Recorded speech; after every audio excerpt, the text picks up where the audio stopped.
안녕하세요. 피부관리사의 현장 정보를 전달하는 수진TV입니다. 저는 8년간 미용을 하면서 많은 고객님들의 피부를 봐왔는데요. 현재 문제성 피부 대형 에스테틱을 운영하면서 현장에서 함께하고 있습니다. 앞으로 다양한 피부 사례를 보여드리며 어떻게 관리하면 좋을지 제 방향을 담아서 보여드릴게요.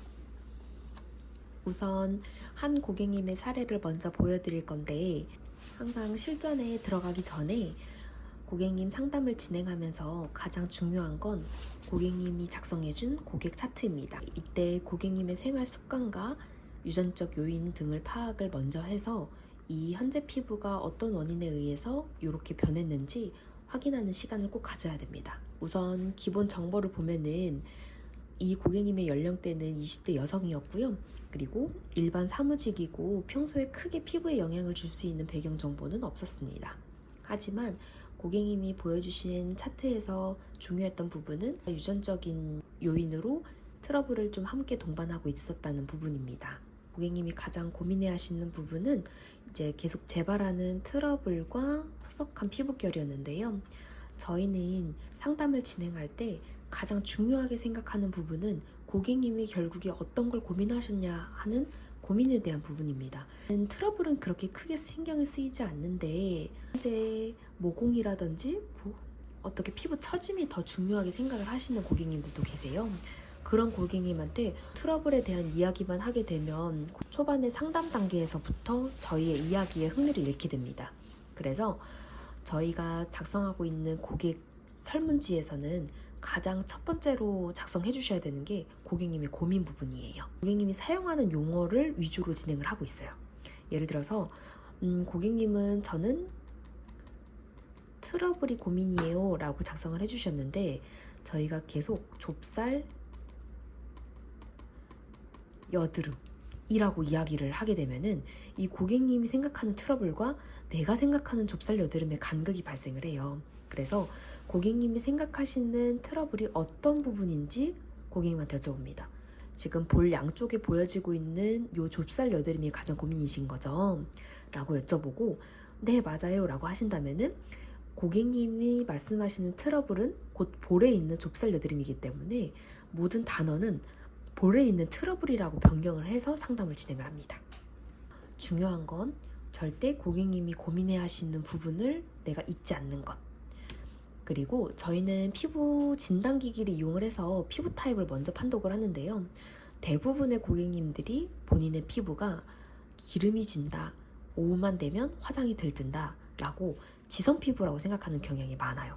피부 판독기를 이용해서 포피린의 함유량과 유분량을 판독을 해서 실제로 어느 쪽에 더 가까운지, 현재 유분량에 의한 여드름인지 또는 피부가 건조해서 나타나는 손상형 여드름인지를 먼저 판독을 해야 됩니다. 그래서 피부 진단기기를 이용을 해서 어느 정도의 일정 부분을 파악을 하고요. 저희는 이제 피지 함유량과 피부 장벽, 포피린의 함유 등을 먼저 판독을 하기 위해서 진단기기를 사용을 하고 있습니다. 여성 고객님의 경우에는 피부 타입은 지성으로 나왔습니다. 이마에서부터 코, 볼 쪽, 턱 쪽까지 모두 다 피지가 분비가 되어 있는 상태셨고요. 그럴 때부터도 트러블이 발생되는 피부였습니다. 붉은 피부도 동반해서 나타나는데 꼭 피부가 붉다고 무조건 장벽 약화로 보면 안 됩니다. 장벽이 약화가 되어 있다는 것은 이미 표피의 기능에 문제가 생겼다는 건데, 그럴 경우에는 피부 반응으로 나타나는 경우가 많습니다. 화장품을 바르거나 또는 열에 노출이 됐을 때 피부가 쓰라리거나 붉어지는 현상이 동반돼서 같이 나타나는 경향이 있고요. 이 고객님의 경우에는 장벽 약화는 맞았어요. 그리고 또한 열이 함께 나타나고 있었습니다. 지금 보여드릴 사진은 이제 첫 방문 사진 때와 8회차 경과 후의 사진을 보여드릴 거예요. 그리고 중간중간 1회차부터 어떤 식으로 관리를 해나갔는지 실제 관리 사례를 보여드리고 한번 설명을 해드릴게요. 현재 사진을 보시면 이게 첫 방문 때 고객님 사진이에요.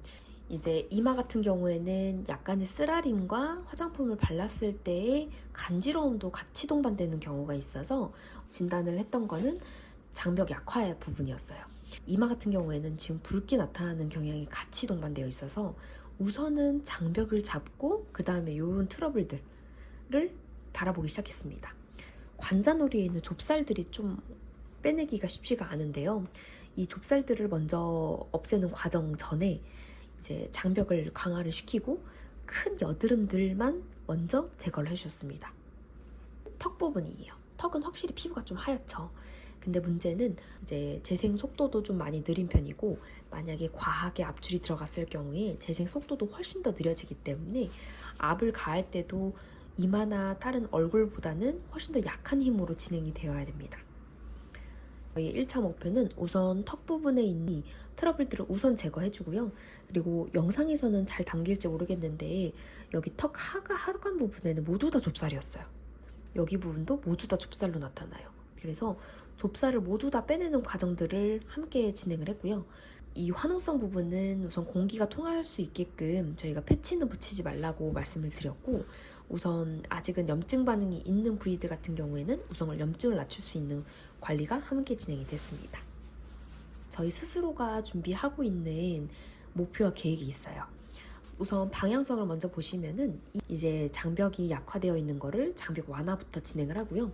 그러면 자연적으로 없어지는 염증 반응들이 있어요. 그리고 동시에 볼이나 턱 부분은 사실 장벽이 약화된 있는 것들이 아니었기 때문에 각질과 피지 정리를 동시에 같이 진행을 했습니다. 정도 1차에 좁쌀 여드름과 화농성들이 크게 가라앉고 나면은 전체적인 결 관리를 진행을 했고요. 그 다음에 피부가 회복이 많이 되고 난 후에는 필 관리를 진행을 합니다. 물론 볼이나 턱각질 부분은 바로 필 관리 진행하셔도 괜찮습니다. 하지만 장벽이 약화되어 있는 이런 부분들 같은 경우에는 필 관리 바로 진행하지 않았습니다. 부분적으로 나누어서 안내를 해드리면, 이마의 경우에는 열감으로 인한 장벽 약화가 보여지기 때문에 좁쌀이 많이 나요.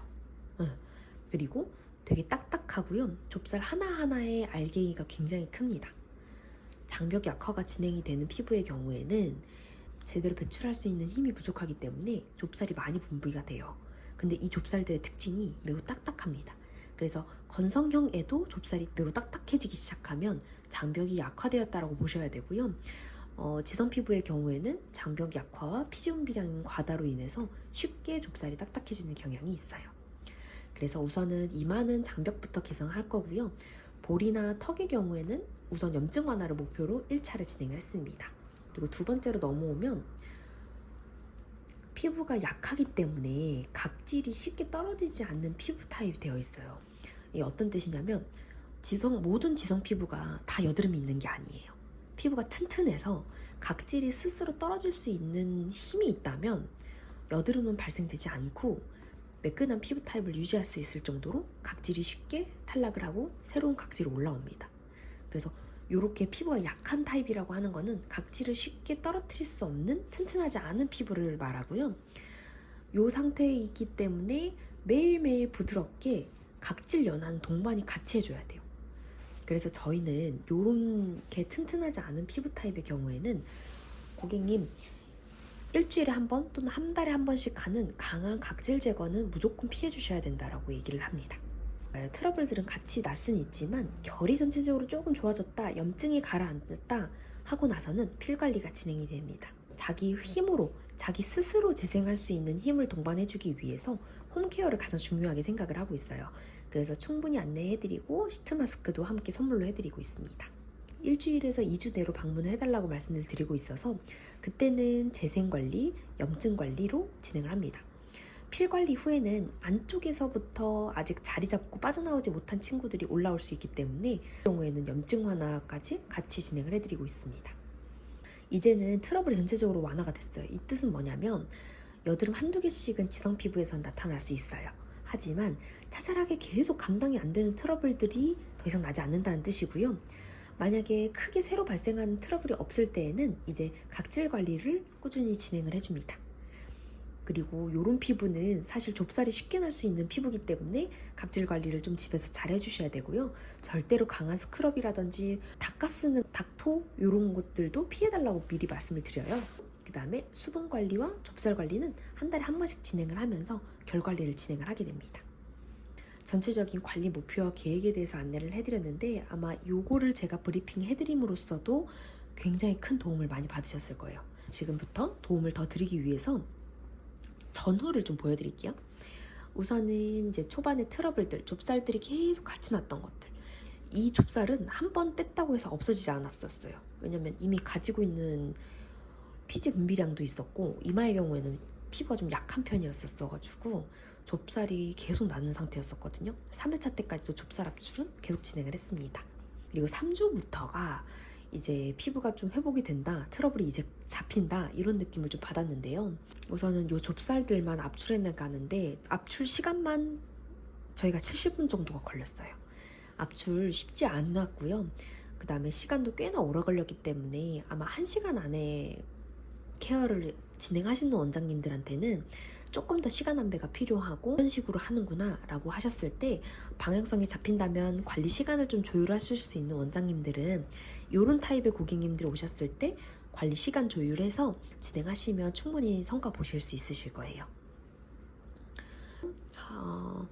일단 화농성 이런 거는 못 짜요. 이거는 못 잡니다. 이거 짜도 그냥 녹만 조금 나오고 말고요. 이런 애들만 살짝 구멍 뚫어가지고 없애주면 돼요. 이런 애들은 금방 사라질 거고요. 이런 애들은 4, 5회차에 걸쳐서 계속 나타납니다. 왜냐면 뿌리가 굉장히 깊어 보이죠. 염증이 계속 동반이 되고 있어서 이거는 생활습관 교정이라든지 화장품에 의해서 계속 오염이 되지 않아야지만 가라앉을 거예요.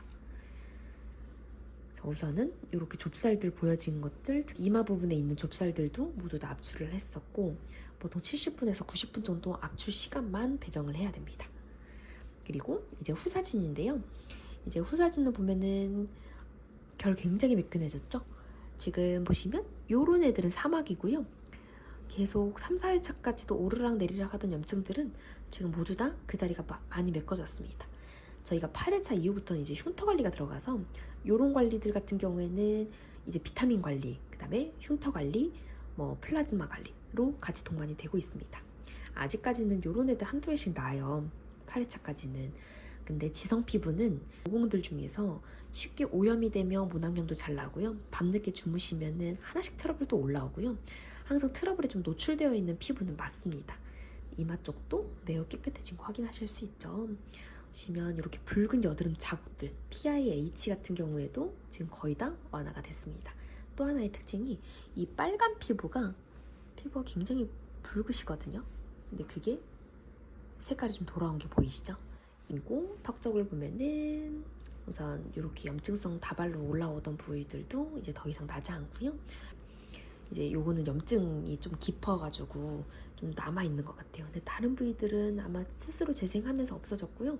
좁쌀 트러블을 압출했던 부위들도 아주 매끈해지신 걸 볼 수 있습니다.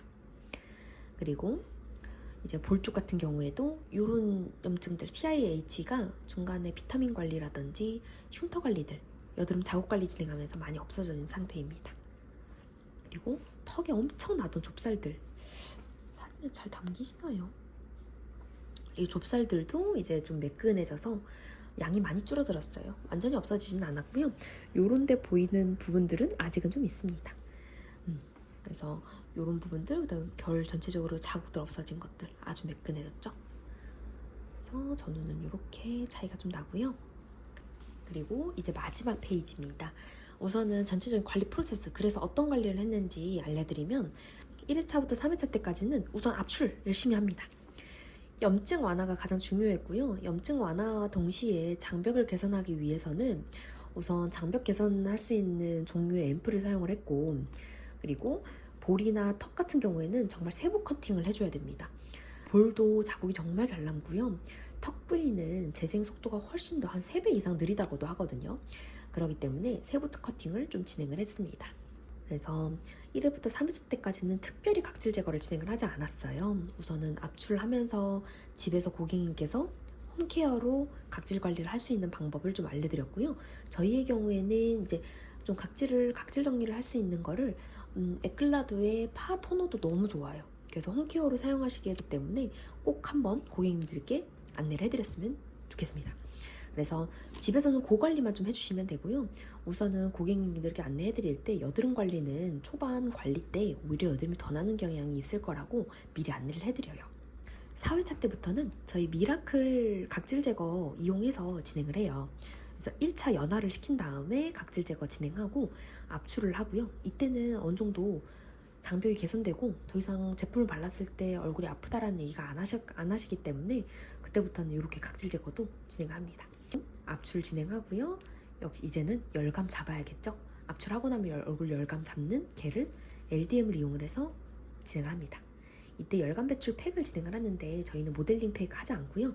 보시면 톤이 가라앉을 때까지는 모델링이 아닌 시트 마스크를 사용을 합니다. 그리고 5, 6회차 때 보면은 이제 각질 제거 지난번에 제거했으니까 이번에 안 합니다.